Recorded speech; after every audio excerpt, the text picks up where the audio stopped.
நகைச்சுவைக்காக எதுவேனா பேசலாம். ஆனால் ஒரு மனைவியானவள் இல்லாதபோதுதான் சகலமும் போனதாகத் தெரியும். அப்போதுதான் நாம் செய்த தவறுகள் இன்னும் அவர்களுக்கு ஒரு நேரம் கொடுத்திருக்கலாமோ, அவர்களோடு பேசவோ, பழகவோ என்று உணரக்கூடிய தருணம். இழந்த பிறகு வருந்துவதுதான் நம் மனிதர்களுடைய வாழ்க்கை.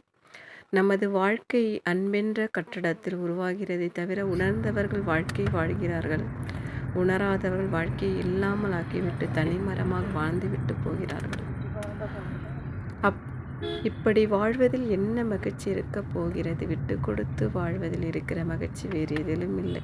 மனைவியாக இருந்தாலும் சரி, கணவனாக இருந்தாலும் சரி, மகிழ்ச்சிக்காகவே வாழ்ந்துவிட்டு செல்ல வேண்டுமே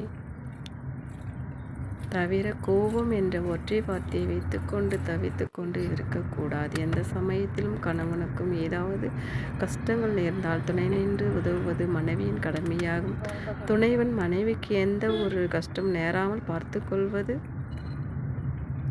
கணவனின் கடமையாகும். இருவர் பேச்சும் ஒரே பேச்சாக இருந்தால் அதில் இருக்கிற மகிழ்ச்சி வேறு எதிலும் இல்லை. விட்டு கொடுப்பவர் கெட்டு போவதில்லை. தாழ்ந்து போனவர்கள் எப்பொழுதும் தாழ்ந்தவர்கள் அல்ல. தாழ்ச்சி வெற்றி ஆதாரம்.